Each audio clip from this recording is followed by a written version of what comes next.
Kementerian Dalam Negeri atau Kemendagri dan Kementerian Luar Negeri menyerahkan data penduduk potensial pemilih pemilu atau DP4 dari dalam dan luar negeri kepada Komisi Pemilihan Umum atau KPU. Penyerahan DP4 sebagai bahan penyusunan daftar pemilih untuk pemilu tahun 2024.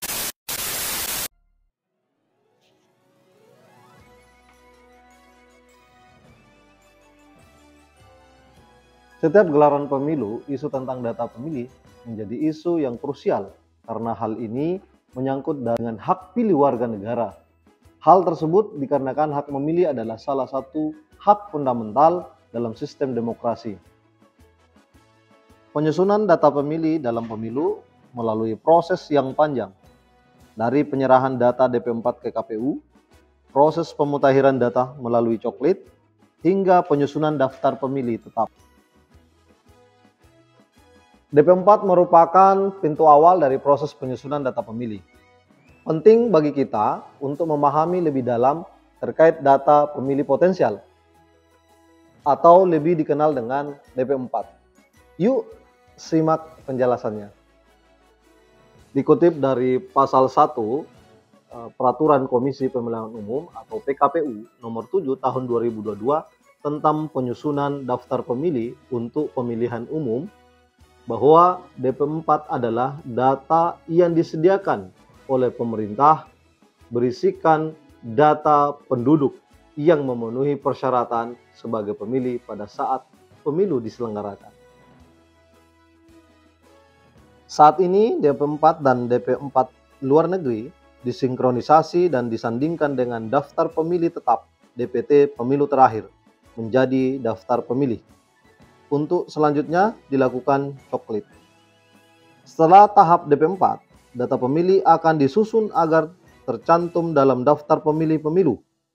Daftar pemilih adalah data pemilih yang disusun oleh KPU Kabupaten Kota berdasarkan hasil penyandingan data pemilih tetap pemilu atau pemilihan terakhir yang dimutakhirkan secara berkelanjutan dengan DP4 untuk selanjutnya dijadikan bahan dalam melakukan pemutakhiran.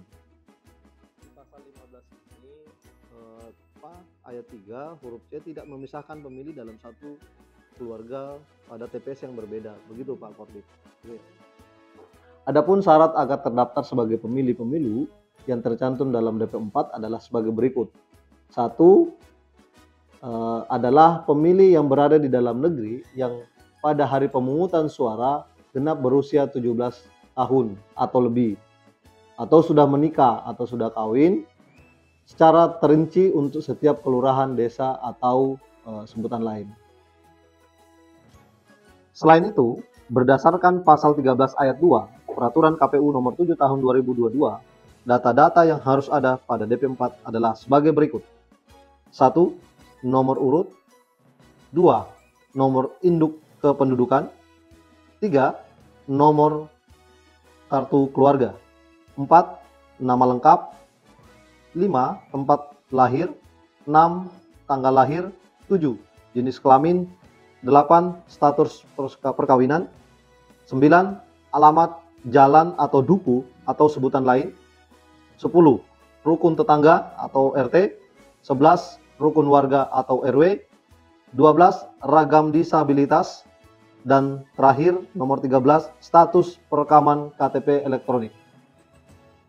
Bawaslu sendiri telah melakukan pengawasan dalam hal akurasi data dengan hasil zero fault atau 0 kesalahan.